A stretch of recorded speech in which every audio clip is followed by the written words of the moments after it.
Guten Abend, bonsoir et bienvenue. Les Turcs devraient bientôt pouvoir circuler librement en Europe.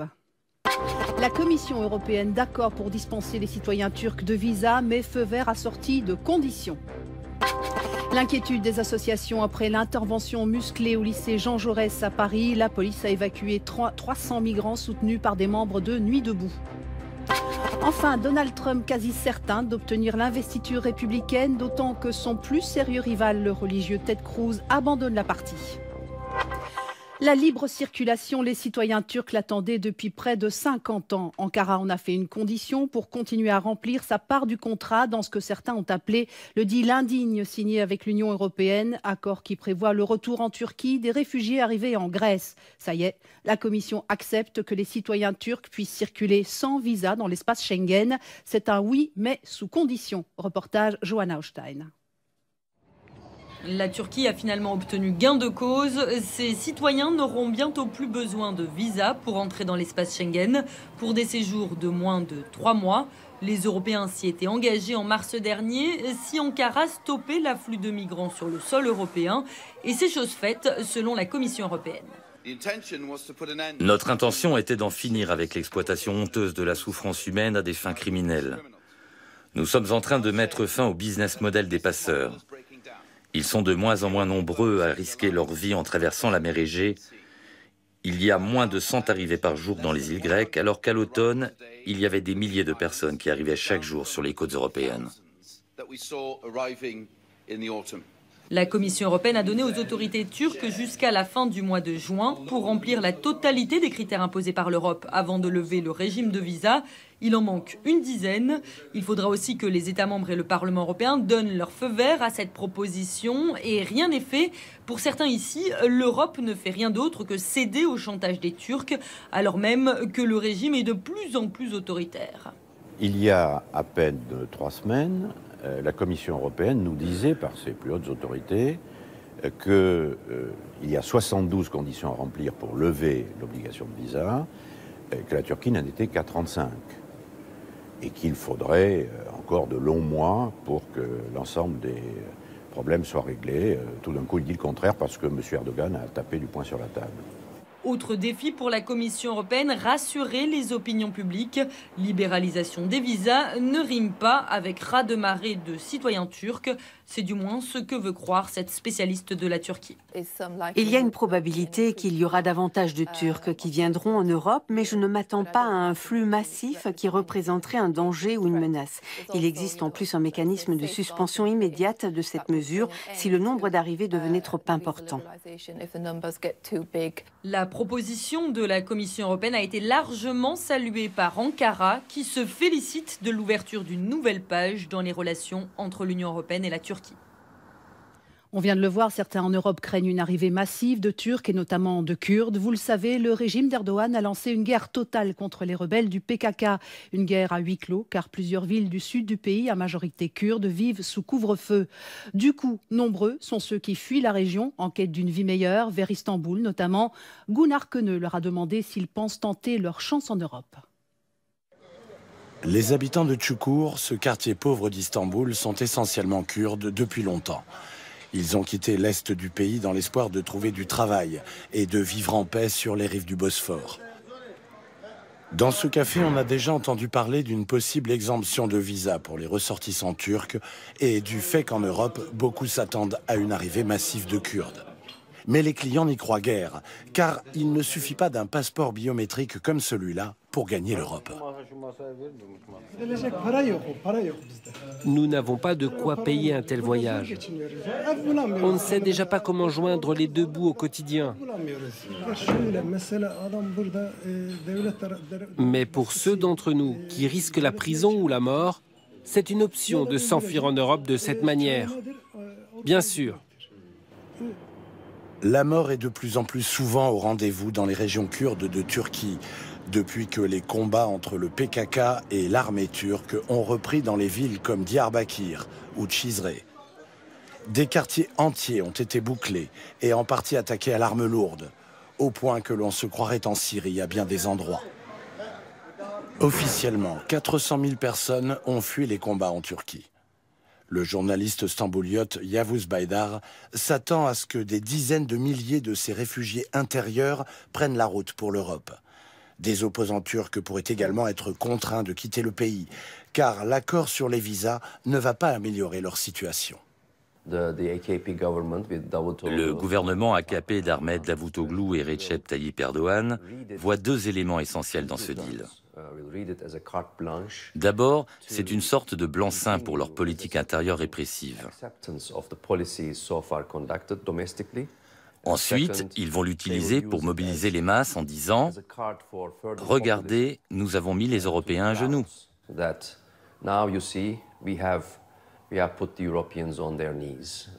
Au café, les Kurdes d'Istanbul sont tous d'accord. La probabilité d'une émigration massive vers l'Europe dépend surtout de la capacité du pays à restaurer la paix entre Kurdes et Turcs. Si nos conditions de vie s'améliorent en Turquie, personne ne voudra partir. Mais si ça continue comme ça, on sera de plus en plus nombreux à vouloir rejoindre l'Europe. Mais il y a bien longtemps que la paix et la réconciliation n'avaient pas paru aussi inaccessibles en Turquie. Et en Turquie, toujours, le parti pro-kurde HDP est dans le collimateur du régime et c'est un coup sévère qui lui est porté.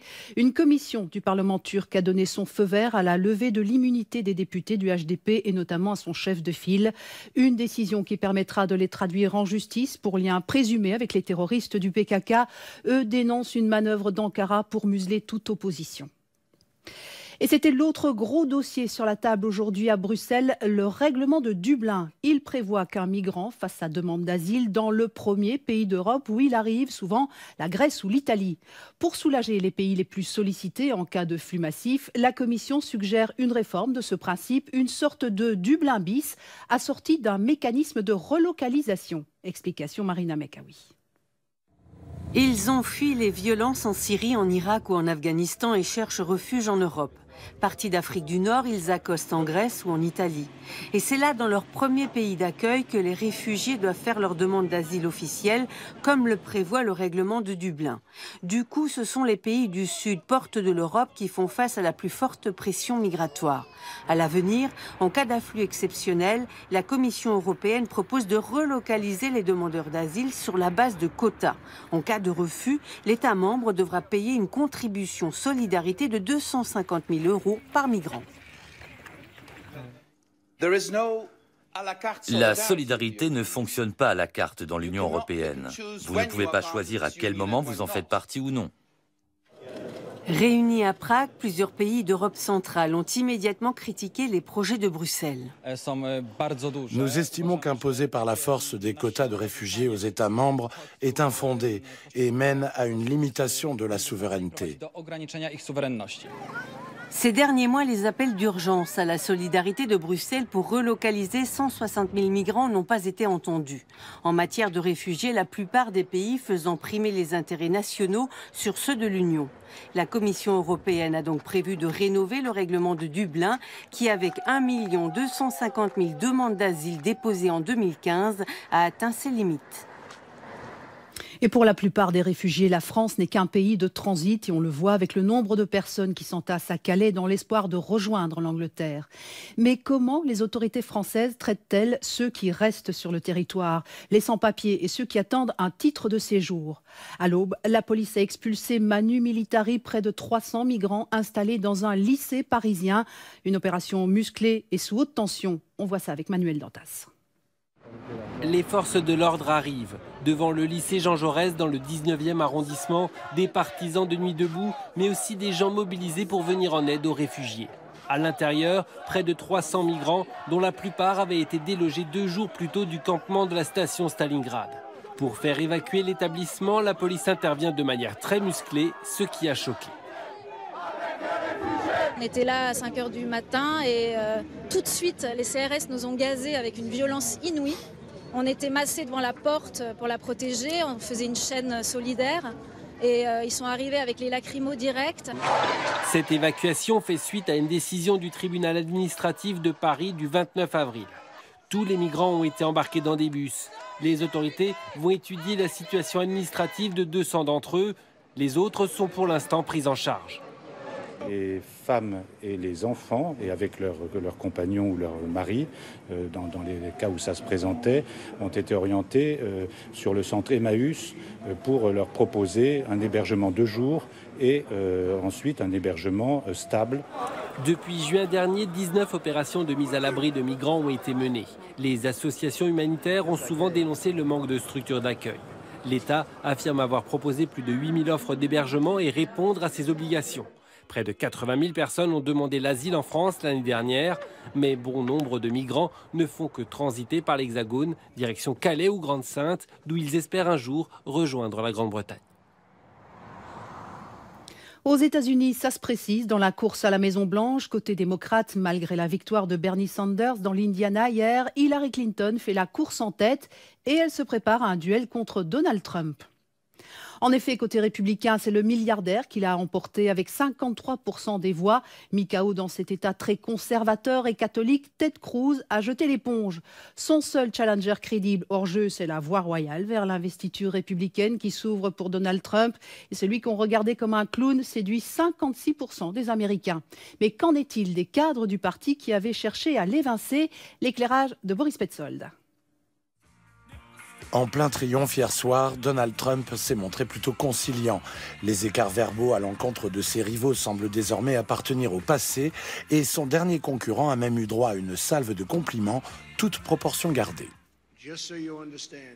Comprenez-moi bien, je ne sais pas si Ted Cruz m'aime ou ne m'aime pas, mais c'est un sacré concurrent. C'est un dur à cuire et il est intelligent. Toute ma vie, j'ai été en compétition, dans divers domaines, que ce soit en sport, en affaires et depuis 10 mois en politique. Et je dois vous dire que j'ai rencontré certains des plus incroyables concurrents contre lesquels je me suis jamais battu. Ici même, au Parti républicain. L'élimination de l'ultra-conservateur Ted Cruz a terrassé nombre de partisans des Républicains, mais surtout une bonne partie de l'establishment républicain. Car si Donald Trump est effectivement adoubé lors de la convention de juillet, les jours de John McCain et de John Boehner seront comptés. Deux hommes qui symbolisaient l'aile dure de l'opposition républicaine sous la présidence d'Obama. Tom Leiser, représentant des Républicains américains en Allemagne, aurait préféré un autre candidat lui aussi. Donald Trump ne fait manifestement pas l'unanimité au sein du Grand Old Party. Il y a toujours des risques. Actuellement, le parti semble divisé. Mais il était déjà divisé il y a quelques années. Et puis les choses ont fini par s'arranger. M. Trump s'adresse à un certain groupe de personnes. Et apparemment, ça lui réussit. Mais il doit aussi fédérer l'ensemble des électeurs américains. Et pour cela, il devra changer de position sur l'un ou l'autre point. Donald Trump remporte ici une importante victoire d'étape et la campagne électorale s'annonce rude car il est bien décidé à devenir le prochain président des États-Unis. Et on vote demain au Royaume-Uni, élections municipales et régionales, un scrutin local qui a été phagocyté par une autre consultation populaire, celle du 23 juin, jour où les Britanniques vont voter pour ou contre le Brexit. Une sortie de l'Union n'aurait pas que des conséquences économiques. En Irlande du Nord, elle pourrait aussi raviver les conflits entre les communautés religieuses. Depuis 20 ans, Bruxelles finance des projets pour la réconciliation entre catholiques et protestants, comme celui que vous allez découvrir.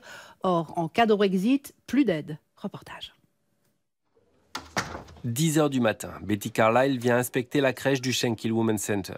Elle est la directrice de ce centre social réservé aux femmes.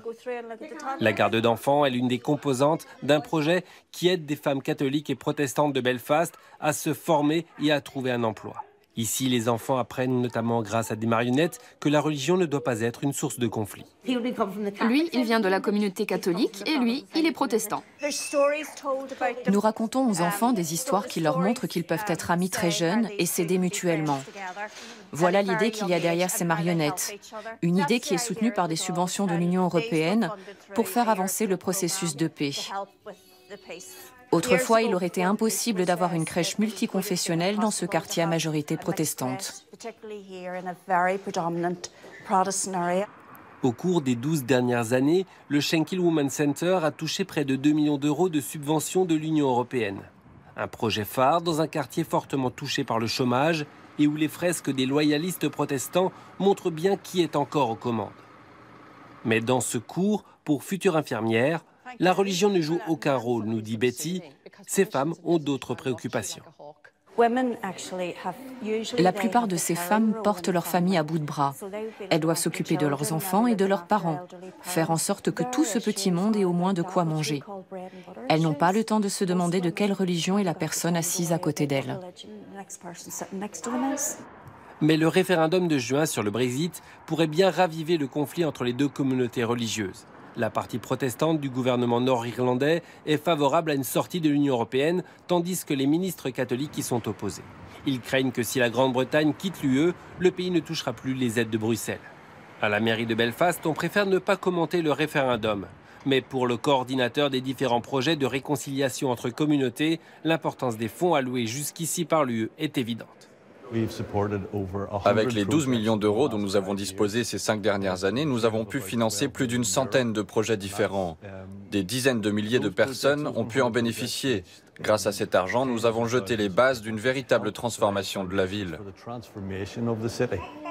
Dans la Shankill Road, en tout cas, ces projets ont permis de réunir catholiques et protestantes. Ici, les seuls murs que l'on construit sont en Lego.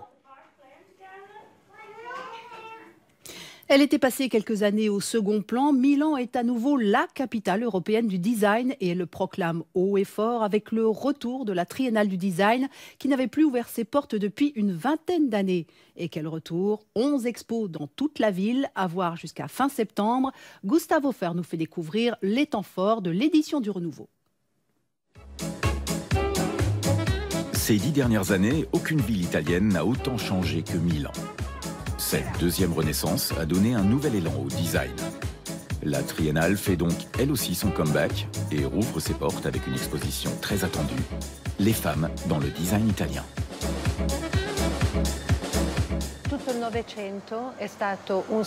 Dans le design aussi, le XXe siècle a été très patriarcal, fortement dominé par les hommes. Et avec cette exposition, j'ai voulu réécrire l'histoire du design italien. L'idée n'est pas de faire le procès de qui que ce soit, ou d'exiger des quotas de femmes, ou de sauver une espèce en voie de disparition. L'idée, c'est de faire une sorte de reset, de sortir les cadavres du placard pour pouvoir prendre un nouveau départ. L'exposition ouvre sur des objets tissés et tressés. Il montre symboliquement que ce sont les femmes qui tissent les liens de la cohésion sociale. Le visiteur entre ensuite dans une ronde d'objets made in Italy, disposés chronologiquement. Tous ont été inventés par des femmes, mais personne ou presque ne connaît le nom de ces designeuses. Les grandes stars du design sont toutes des hommes. Les homologues féminines sont pour la plupart restées dans l'ombre. Pour la milanaise Alessandra Baldereschi, il est temps que ça change. Quand on pense au design italien ou aux designers les plus connus, on pense toujours uniquement à des hommes, à ceux qui sont devenus célèbres par le passé. Jamais, à quelques exceptions près, il n'y a eu de femmes. Cette exposition montre enfin que nous sommes nombreuses. Plus de 300 designeuses travaillent ici. Cette diversité, il est aujourd'hui nécessaire de la dévoiler. Le monde change, tout bouge. Pourtant, chez les commanditaires de l'industrie, les préjugés envers les designeuses ont la peau dure. Il y a encore souvent ce cliché de la femme source de chaos et de désordre, incapable de penser de façon rationnelle à 100%. Mais je crois que ça aussi, ça commence à changer petit à petit. Un an après avoir obtenu leur diplôme, les designeuses gagnent toujours près de 30% de moins que leurs collègues masculins. En Italie, le pays du design, le chemin vers la parité est encore long. Et c'est fini pour nous pour ce soir. À suivre votre magazine 28 minutes et à 20h55 cinéma, un feel-good movie à l'indienne, un film qui fait du bien, The Lunchbox, quand le hasard et la nourriture rapprochent et font naître l'amour entre deux êtres. Votre soirée ne peut qu'être belle sur Arte. À demain, 19h45, Dome Caltech.